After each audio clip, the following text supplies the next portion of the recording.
भागीदारी नहीं है, कोई हिस्सेदारी नहीं।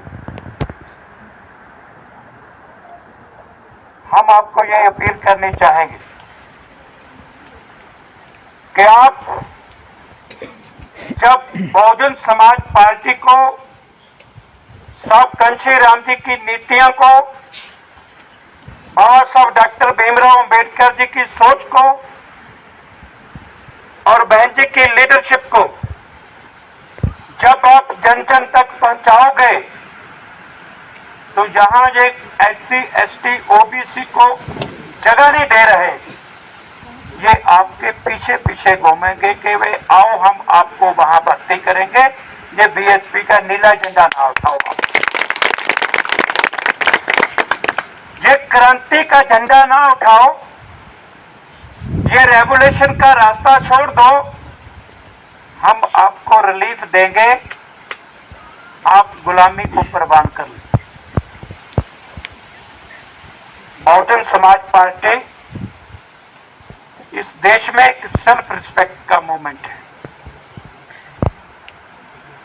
बहुजन समाज जो है SC ST OBC, सिख, मुस्लिम, ईसाई, बौद्धी, जैनी 100 में से 85% है, लेकिन 100 में से 85 के पास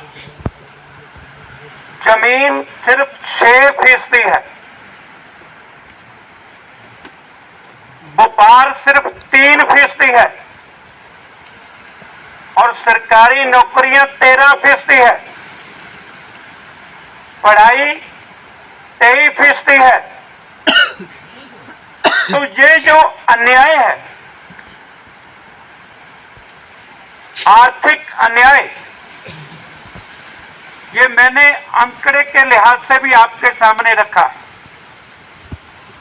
कि 100 में से 85 लोग सिर्फ 3% जमीन के ऊपर अपना जीवन चला रहे हैं, 6% जमीन के ऊपर और 3% व्यापार के ऊपर। 100 में से 15, 97% व्यापार और 94% जमीन लेकर बैठे।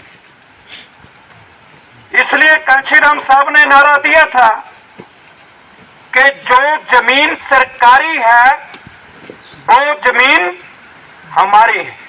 बिल्कुल, क्योंकि वो कहते थे कि जितनी जमीन के ऊपर आज खेती हो रही है, फसल बोई जा रही है, इससे 2 गुना जमीन खाली पड़ी है, सरकार के कब्जे में है। वो खाली जमीन खाली पड़े लोगों को दी नहीं जा रही। क्यों? क्योंकि वो नहीं चाहते कि आप मालिक बनो। उनकी भलाई है कि आप मालिक नहीं, हमेशा हमेशा के लिए एक बंधुआ मजदूर का जीवन जीकर इस दुनिया से जाओ, मजदूर रहो। घनश्याम साहब ने आंदोलन दिया मालिक बनाने का, लेकिन हम क्या करते हैं? कल हमारे यहाँ एक साथी ने DDC का इलेक्शन लड़ा, यहाँ ही है कहीं, वो ये खड़े, ये बता रहे थे कि मैंने DDC लड़ा और मेरे को 120 वोट पड़े।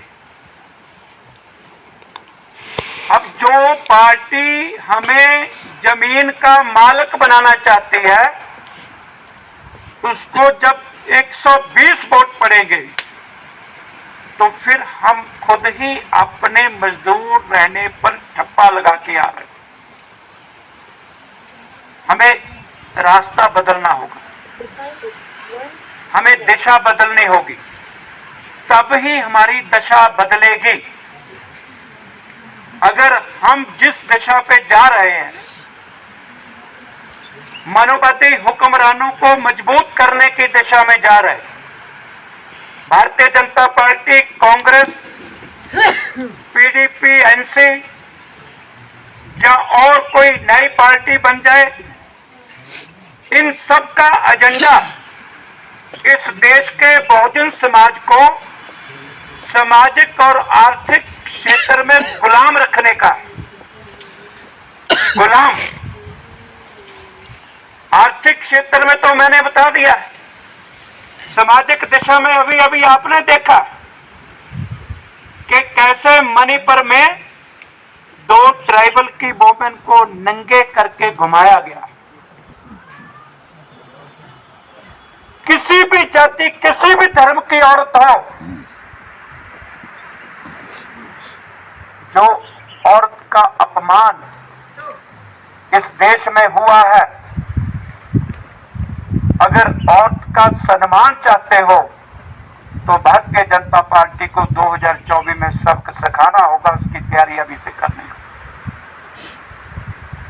बहुजन समाज पार्टी ने सामाजिक और आर्थिक आंदोलन दिए। सामाजिक तौर पे जो हमारे साथ अन्याय अत्याचार हो रहा है, कल हमें बताया जा रहा था कि जगह जगह पर जाति के आधार पर अन्याय होता है, अत्याचार होता है, सुनवाई नहीं हो रही। मैंने पार्लियामेंट में भी बोला कि हमारा दुखांत क्या है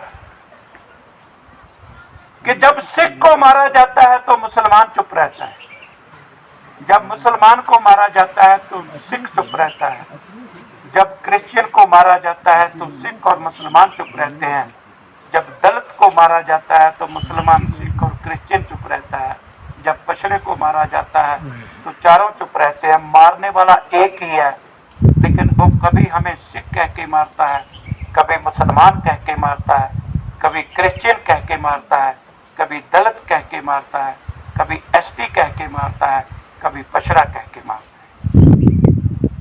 मजलूम जब आपस में भाईचारा बना लेंगे, जो साहब कांशीराम जी ने कहा था कि हमें भाईचारे के आधार पर समाज को जोड़ना है, जिनको 6000 जातियों में तोड़ा गया है, जाति के आधार पर तोड़कर अल्पजन बनाया गया है, हमें उस जाति के आधार पर तोड़े हुए समाज को जोड़ करके अल्पजन से बहुजन बनाना है। जब हम 100 में से 85 आपस में भाईचारा बना लेंगे तो 15 की हिम्मत नहीं पड़ेगी कि किसी की तरफ उंगल भी उठा सकेगा। लेकिन जितनी देर बटे रहेंगे उतनी देर तक गर्दनें काटी जाती रहेंगी। इसलिए हमें जो जाति और धर्म के आधार पर हमारा बंटवारा किया है, बहुजन समाज का, शूद्रों का, मूल निवासियों का, हमें एक मंच पे इकट्ठे होना है, आपस में भाईचारा बनाना है, सामाजिक सांझ को मजबूत करना है। यदि हम सामाजिक तौर पे मजबूत होंगे तो हमारी संख्या जो है वो बढ़ेगी, तो फिर हम चुनाव में हम जो अपने नुमाइंदे खड़े करेंगे वो जीतेंगे। जो बाबा साहब डॉक्टर अम्बेडकर ने कहा था कि राज शक्ति ही एक ऐसी चाबी है जिससे हम हर समस्या का ताला खोल सकते हैं। तो मेरी गुजारिश है आपको कि आओ, जो बाबा साहब डॉक्टर अम्बेडकर कह के गए, हम उसको आप उसके मुताबिक अपने जीवन को ढालें। डॉक्टर अम्बेडकर ने क्या कहा कि बलि भेड़ और बकरी की दी जाती है, शेरों की नहीं। जितनी देर तक हम भेड़ बने रहेंगे, हम बकरी बने रहेंगे, हमारी बलि दी जाएगी। जिस दिन हम डॉक्टर अंबेडकर की सोच के शेर बनकर मैदान में आ जाएंगे, उस दिन दुश्मन आपके आगे आगे दौड़ेगा, आप दुश्मन के पीछे पीछे आएंगे। इसलिए मेरी गुजारिश है आपको कि हमें बहुजन समाज पार्टी को एक राजनीतिक दल ही नहीं समझना है। बहुजन समाज पार्टी एक सामाजिक परिवर्तन का एजेंडा लेके चल रही है। समाज में सब लोग बराबरी के आधार पर, भाईचारे के आधार पर आपस में मिलकर आगे बढ़े और आर्थिक क्षेत्र में जो शोषण है इसका अंत हो, सबके लिए रोजगार हो। उनको कुछ बताना नहीं पड़ा।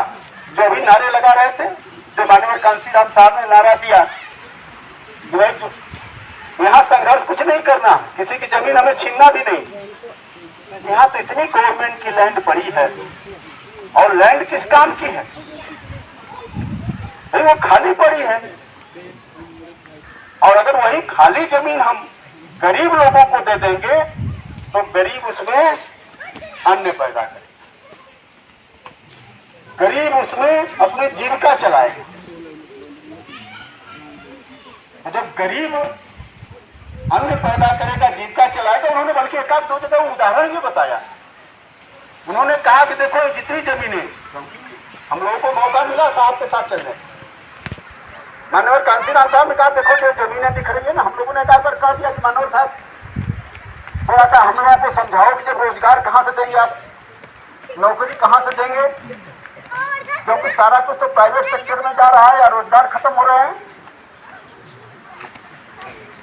उन्होंने समझाया, उन्होंने कहा देखो जैसे ये जमीनें, ये पूरी जमीन खाती है गवर्नमेंट।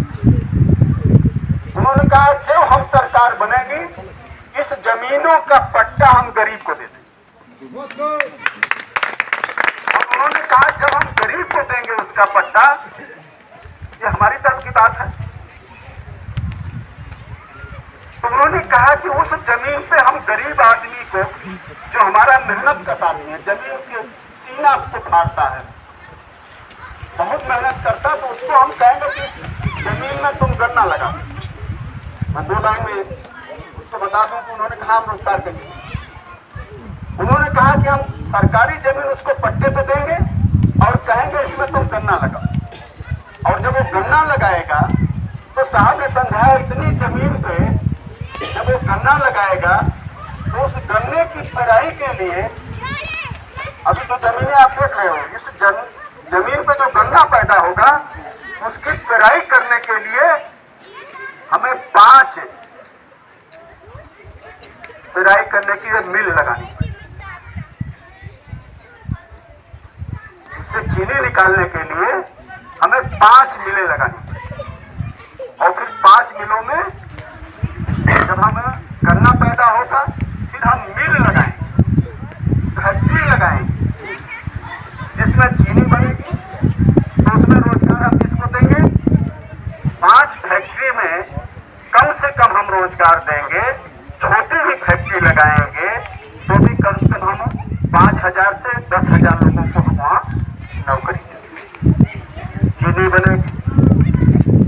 जो निकलता है उसका जो वेस्टेज चीज होती है, जिसको खोदी बोलते हैं, आप लोग पता नहीं क्या बोलते हैं। हाँ, उन्होंने कहा जब उससे निकलेगी, जो खोदी निकलेगी, तो उससे हम 3 पेपर मिल लगा देंगे। अब हमने कहा दिमाग देखिए साहब का, लोग सवाल करते थे कि आप रोजगार कहाँ देंगे, कहाँ देंगे। उन्होंने कहा 3 पेपर मिल लगा देंगे और 3 पेपर मिलों में फिर नौकरी कौन करेगा? हमारा गरीब, उसमें मैनेजर। उसको तो मरना है, तो जिल्लत की जिंदगी से अच्छा है कि स्वाभिमान की जिंदगी जी के मरो। इसलिए उठ के खड़े हो जाइए, संघर्ष। और जिस दिन आप संघर्ष की लाइन पे चलोगे ना, तो जो आपको डराता है ना, लाठी लेके डराता है, बंदूक से डरवाता है, तो फिर आपको डरवाना बंद कर। इसलिए मैं इतना कहना चाहता हूँ कि अगर आपको अपनी गरीबी दूर करना है, आपको हक अधिकार लेना है, तो आपको संघर्ष की लाइन पे चलना पड़ेगा। और संघर्ष की लाइन कांग्रेस नहीं दे सकती, बीजेपी या टीडीपी नहीं दे सकती। वो लाइन अगर किसी ने दिया तो बाबा साहब, अगर वो लाइन किसी ने दिया तो माननीय कांसीराम साहब, और अगर उस लाइन पे आज चलने के लिए प्रेरित अगर कोई कर रही है तो बहुजन समाज पार्टी की राष्ट्रीय अध्यक्ष बहन कुमारी मायावती जी कर रही हैं, और नीला झंडा दे दिया, इस रास्ते पर चले। हमारे कोऑर्डिनेटर साहब ने बताया इतनी बड़ी ताकत है नीले झंडे की, क्योंकि अमित जी ने जब उसको लेटर दिया होगा, पहले ही लेटर दे दिया कि भाई हमारे नेता आ रहे हैं गाँव, वहाँ पुलिस वाले रिसीव भी किए थे। और उस दिन तो मैंने देखा कोई खास नहीं था, लेकिन आज देखा कि पूरा आपका रोड बन रहा है। और आज ही नहीं, अब हमारे जाने के बाद देखना, जो नेता के दर्शन नहीं कभी होते थे वो भी आपके गांव में कल परसों से घूमना स्टार्ट। और सबसे बड़ी बात क्या है, जब वो नेता आपके पास आ जाता है, चाहे बीजेपी का, पीडीपी का, एनसी का, तो आप इतने खुश हो जाते हो। मैंने बताओ इतना बड़ा आदमी तो आया हमारे पास, वो क्यों आपके पास आता है? आप इसी में खुश हो जाते हो। साहब मेरे दरवाजे पर आया, मेरे दरवाजे पर तो आया, वो आपका चेहरा देखने नहीं आता, आपका चेहरा खूबसूरत नहीं लगता है, वो आपसे मिलने आता। उसको तो वो तो इसलिए आता है कि ये लोग संगठित न हो जान, वो इसलिए आता है कि आपके बीच से ही तोड़े, वो इसलिए आता है कि चुनाव के समय में कहीं आप लोग बीएसपी को वोट न दे दें, इसलिए आपके बीच में आता है। अन्यथा अगर बाबा साहब वोट का अधिकार नहीं देते आपको, तो आपका चेहरा तो देखना, आप लोगों ने पढ़ा भी होगा, बाबा साहब का संविधान नहीं था। फूले साहू जी को अगर आप लोगों ने पढ़ा होगा तो दलित के गले में हड़िया और पीछे झाड़ू बताओ। हमारे साथी कल बता रहे थे एजेंडा बीजेपी का हिंदू राष्ट्र, क्या था हिंदू राष्ट्र? यही तो राष्ट्र है, हिंदू राष्ट्र यही तो था जी। कि दलित पैर से पैदा हुआ तो सेवा करे, मजदूरी करे, यही तो था। आज से फिर से कोशिश हो रही है हिंदू राष्ट्र। इसलिए मैं कहना चाहता हूं, आप अगर ये उम्मीद लगा लें दिया हुआ वोट का अधिकार मान्यवर कांसीराम साहब और माननीय बहन जी के नेतृत्व में हम लोगों ने अपने पक्ष में चलाना सीख गया, और उसका क्या रहा, हमने कहा बहन जी सीएम बनी, हम उनकी बात तो कहते हैं, लेकिन हम लोग तो दलित परिवार, गरीब परिवार के बच्चे, जिसके बाप दादा को कभी कुर्सी भी नहीं मिली होगी। हमने भी देखा हमारे बाप दादा को कभी कुर्सी नहीं मिली सम्मान, लेकिन नीला झंडा पकड़ा, बाबा साहब की बात मान लिया, मान्यवर कांसीराम साहब की बात मान लिया, माननीय बहन जी की बात मान लिया, तो सबसे बड़ा अधिकारी कलेक्टर होता है। कलेक्टर भी बड़े अदब के साथ कहता है कि सांसद जी, विधायक जी या कोऑर्डिनेटर जी, जब आप इधर से निकलिए तो एक कप हमारी चाय भी पीते जाइएगा, हमारी दिली इच्छा है। हमारे बाप दादा का चेहरा तो इनको बुरा लगता था, हमारे बाप दादा के पसीने से तो इनको बदबू आती, और उन्हीं के बेटे को अपने घर में बुलाना चाहते। क्या हमारा चेहरा इतना खूबसूरत है? हमारा चेहरा खूबसूरत नहीं है, हमारा मजबूत भाईचारा बन गया। तो यहाँ के लोगों को बड़ी प्रॉब्लम होती है, जो भी यहाँ आए हुए हैं। तो हमारे इस डिस्ट्रिक्ट किश्तवाड़ में 6 प्रोजेक्ट हैं, लेकिन यहाँ पे एक बंदा भी हमारा एडजस्ट नहीं हुआ है। लोगों के जूते तक घिस गए, लेकिन हमारा एक बंदा भी अभी तक एडजस्ट नहीं हुआ है। बस ये यहाँ से रिज्यूम लेते हैं तो बोलते हैं कि हम फोन कर लेंगे, लेकिन वो फोन आज तक नहीं आया। अभी तो प्रोजेक्ट भी खत्म होने वाला है, लेकिन वो फोन अभी तक नहीं आया, ना कोई सुनता है यहाँ। और सबको तो पता ही है कि हमारे रोड की कंडीशन तो खराब है, और ऊपर से स्कूल के जो टीचर हैं वो भी लेट पहुंचे हैं यहाँ पे। कोई पूछता नहीं है उनको, ना कोई कुछ बोलता है। जैसे अपने घर में होते हैं वैसे होते हैं अभी यहाँ पे। तो स्कूल तो 10 बजे लगता है, लेकिन 11:30 बजे वो पहुंचते हैं स्कूल में।